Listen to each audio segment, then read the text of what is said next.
มนุษย์มักถูกท้าทายด้วยข้อจำกัดทางภูมิศาสตร์ที่ดูเหมือนจะไม่อาจจะเอาชนะได้ไม่ว่าจะเป็นเทือกเขาสูงชันที่เสียดฟ้าหน้าผาหินปูนที่สลับซับซ้อนหรือว่าหุบเขาลึกที่ตัดขาดจากโลกภายนอกท่ามกลางความทุรกันดารเหล่านั้นมนุษยชาติได้พิสูจน์ให้เห็นถึงความสามารถในการปรับตัวอันน่าทึ่ง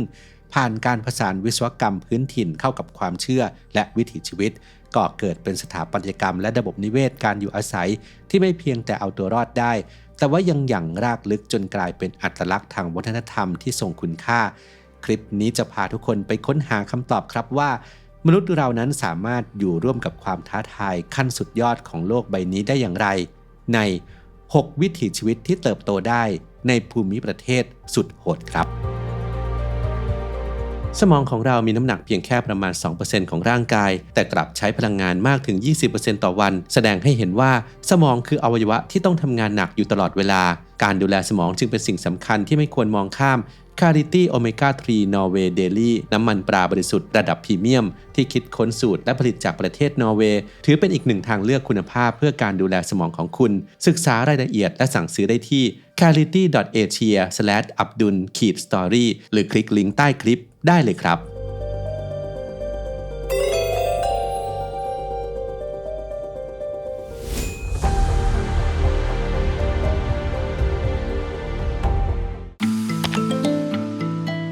ท่ามกลางสายหมอกที่ปกคลุมเทือกเขาฮว่างเหลียนเซินทางภาคเหนือของประเทศเวียดนามพื้นที่ที่มีความสูงตั้งแต่ 800 ถึง 2,000 เมตรเหนือระดับน้ำทะเลแห่งนี้ได้ถูกเปลี่ยนให้กลายเป็นภูมิประเทศที่มนุษย์สร้างขึ้นซึ่งงดงามที่สุดแห่งหนึ่งของโลกหน้าขั้นบันไดขนาดมหึมาที่ทอดตัวลดหลั่นกันลงมาตามไหล่เขา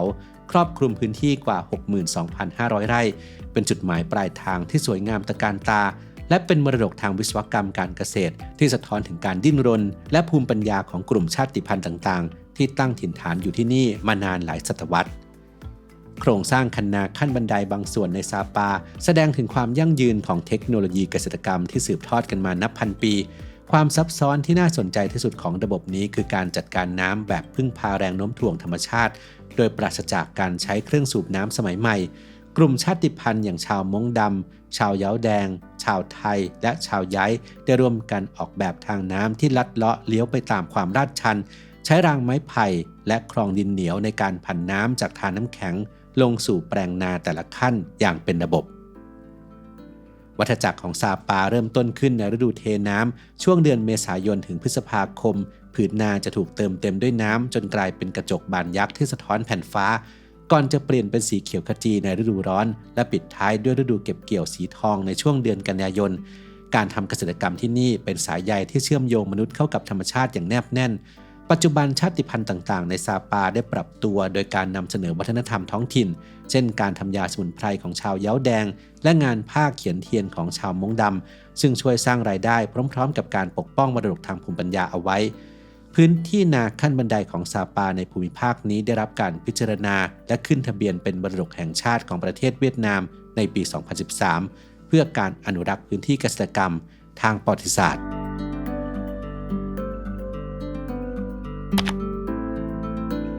ภูเขาฮันซาในแคว้นกิลกิตบันติสถานของประเทศปากีสถานถูกขนานนามว่าเป็นแชงกรีล่าบนโลกแห่งความเป็นจริงดินแดนแห่งนี้ตั้งอยู่ท่ามกลางเทือกเขาคาราโกรัมที่ระดับความสูง 2,438 เมตรและถูกโอบล้อมด้วยยอดเขาที่สูงกว่า 7,000 เมตรสภาพภูมิประเทศที่นี่คือทะเลทรายแนวดิ่งที่แห้งแล้งและกันดารอย่างรุนแรงพื้นที่90%อยู่สูงกว่าระดับน้ำทะเล 3,000 เมตรทำให้มนุษย์ต้องเผชิญกับข้อจำกัดทางสภาพอากาศอย่างหนักหน่วงชาวฮันซาสามารถเปลี่ยนดินแดนที่แห้งแล้งให้กลายเป็นโอเอซิสสีเขียวได้ด้วยสุดยอดวิศวกรรมโบราณที่เรียกว่ากูหรือช่องส่งน้ำริมหน้าผาในอดีตชาวบ้านต้องโรยตัวลงมาจากหน้าผาชันใช้เพียงหินเหล็กไฟและเขาสัตว์และดินปืนที่ทำขึ้นเองเพื่อเจาะสกัดหน้าผาและสร้างรางผันน้ำจากทานน้ำแข็งที่ละลายลงสู่แปลงนาขั้นบันไดเบื้องล่างหากความชันของกูมากเกินไปแรงน้ำจะทำลายโครงสร้างแต่หากชันน้อยไปน้ำจะตกตะกอนอุดตันการคำนวณเหล่านี้ต้องแลกมาด้วยหยาดเหงื่อและชีวิตในอดีตมีมายาคติที่เล่าขานกันว่าชาวฮันซาเป็นชนเผ่าที่มีอายุยืนยาวผิดมนุษย์บางคนเชื่อว่าพวกเขาอายุยืนถึง120 ปีโดยปราศจากโรคมะเร็ง แต่ข้อเท็จจริงทางมนุษยวิทยาได้เปิดเผยว่าสุขภาพที่แข็งแรงของพวกเขานั้นเกิดจากโภชนาการที่เน้นพืชผลและธัญพืชการทำงานที่ใช้แรงกายบนภูเขาสูงชันอากาศและน้ำที่บริสุทธิ์ตลอดจนความสัมพันธ์ทางสังคมที่เหนียวแน่นปัจจุบันหุบเขาฮันซากำลังเผชิญกับความท้าทายจากการเปลี่ยนแปลงสภาพภูมิอากาศส่งผลให้ทานน้ำแข็งละลายเร็วและเกิดภัยพิบัติองค์กรพัฒนาชนบทอากาคารจึงเข้ามาช่วยพัฒนาระบบชลประทานและนวัตกรรมใหม่ๆทั้งนี้ทานน้ำแข็งในเทือกเขาคาราโกลัมและหิมาลัยถือเป็นแหล่งน้ำจืดที่สำคัญอันดับต้นๆของโลกซึ่งหล่อเลี้ยงประชากรกว่า1,000 ล้านคนในภูมิภาคเอเชียใต้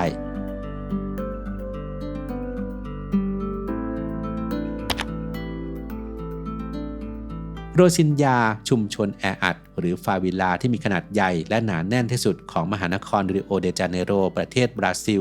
ตั้งอยู่บนเนินเขาที่ลาดชันอย่างมากชุมชนแห่งนี้ครอบคลุมพื้นที่เพียง 898.25 ไร่หรือ 143.72 เฮกตาร์แต่ว่ากลับเป็นที่อยู่อาศัยของประชากรนับแสนคนพื้นที่นี้ขนาบข้างด้วยย่านเศรษฐีอย่างซาลคอนราโดและกาเวียซึ่งสะท้อนความเหลื่อมล้ำทางสังคมได้อย่างชัดเจน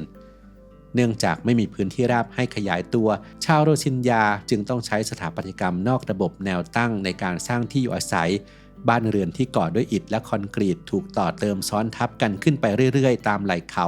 บางหลังสูงถึง11ชั้นโดยปราศจากการคำนวณทางวิศวกรรมอย่างเป็นทางการโครงสร้างที่พันกันยุ่งเหยิงนี้มาพร้อมกับระบบโครงสร้างพื้นฐานที่ชาวบ้านสร้างขึ้นเองเช่นกาโตหรือการต่อสายไฟฟ้าเถื่อนเพื่อให้มีพลังงานใช้ในชีวิตประจำวันปัญหาที่บาดลึกและเรื้อรังที่สุดของโรซินญาคือความอายุติธรรมด้านน้ำประชากรที่นี่มีน้ำใช้อุปโภคบริโภคเฉลี่ยเพียง18 ลิตรต่อคนต่อวันซึ่งต่ำกว่ามาตรฐานขององค์การสหประชาชาติที่กำหนดไว้ที่ 50-100 ลิตรอย่างมากสภาพตรอกซอกซอยที่แคบชันยังทำให้การจัดการขยะเป็นไปได้ยากขยะ41%ถูกทิ้งอย่างไม่ถูกสุขลักษณะก่อให้เกิดการระบาดของโรคไข้เลือดออกโรซินญาจึงเป็นภาพสะท้อนของการต่อสู้ดิ้นรนของมนุษย์ที่พยายามสร้างระบบนิเวศการอยู่อาศัยของตนเองขึ้นมาท่ามกลางการถูกทอดทิ้งจากกลไกของรัฐซึ่งอันที่จริงในบราซิลก็มีประชากรที่อาศัยอยู่ในชุมชนแออัดหรือฟาวิลาแบบนี้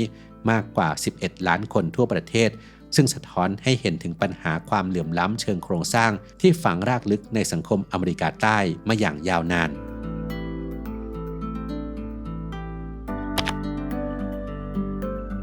ลึกเข้าไปในป่าดงดิบอันห่างไกลบนเกาะฟอเรสต์ประเทศอินโดนีเซียที่ความสูง 1,100 ถึง 1,200 เมตรเหนือระดับน้ำทะเล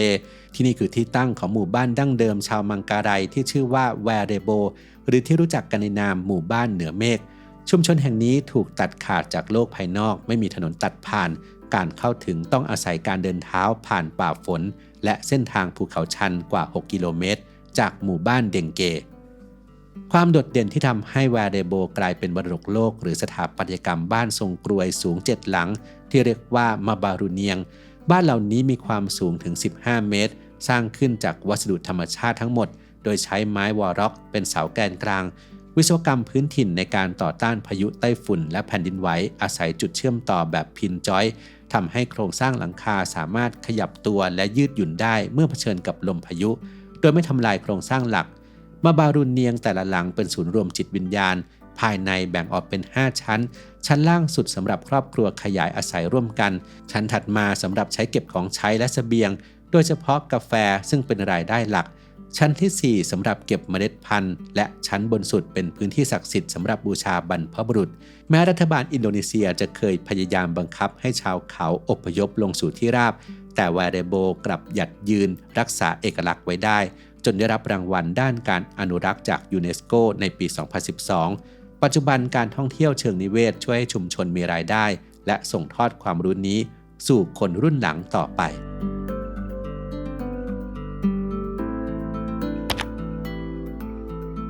ภูมิประเทศของหยางซั่วอำเภอเล็กๆในมณฑลกวางซีประเทศจีนเป็นศูนย์กลางของภูมิประเทศแบบคลาสหรือภูเขาหินปูนและโดโลไมต์พื้นที่นี้ถูกน้ำกัดเซาะมานานหลายล้านปีจนกลายเป็นยอดเขาสูงชันรูปร่างแปลกตา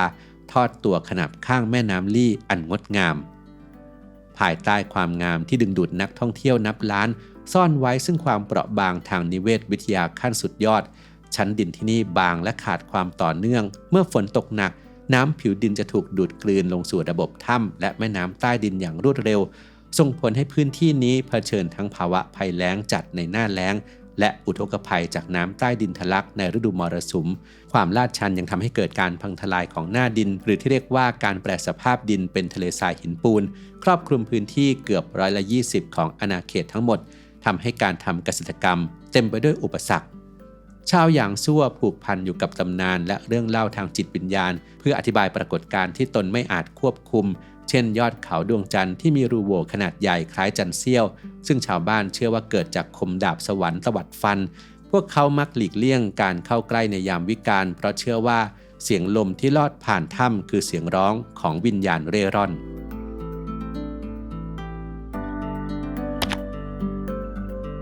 บนเทือกเขาสูงตอนใต้ของเกาะสุลาเวสีประเทศอินโดนีเซียคือดินแดนของชาวทอราจากลุ่มชาติพันธุ์ที่มองความตายไม่ใช่จุดสิ้นสุดแต่เป็นเพียงการเริ่มต้นของการเดินทางครั้งสำคัญ